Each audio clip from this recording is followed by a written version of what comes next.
কি ম্যান্ডেট তো দিছে 1981 সালে ম্যান্ডেট দিছে, ওই ম্যান্ডেট তো বিএনপি থেকে নিয়ে 9 বছর আমাদের সেনা শাসন চাপিয়ে দেওয়া হয় নাই, দিছে কিনা?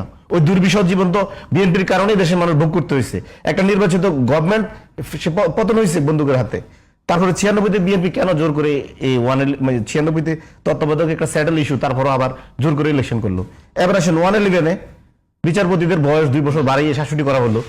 একটু সামান্য লোভের কারণে কিন্তু আমাদের একটা 111 ঘটে গেল, এবং 17টা বছর বিএনপি না পারলো ক্ষমতায় আসতে, না পারলো বিরোধী দলের দায়িত্ব পালন করতে, এবং নিজেরা এত পরিমাণ নির্যাতিত নিপীড়নের শিকার হয়েছে, সাথে জনগণকেও ডুবাইছে।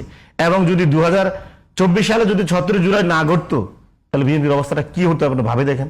আবার ওনারা চায় এই পুরাতন এই যে বন্দোবস্ত বা পুরাতন যে ব্যবস্থাটা, এটাকে কোনোভাবে জোড়া তালি দিয়ে শুধুমাত্র একটি নির্বাচন করে ক্ষমতা বসে যাওয়ার জন্য। আরে ভাই, আপনি তো 3বার ক্ষমতা হারাইছেন এই সিস্টেমে, আপনি কি পারবেন আবার আসলে? সেটা কি বিএনপি বোঝে না? না, এটা লোভ, বিএনপি বিএনপি তো সেটা বোঝে। আমি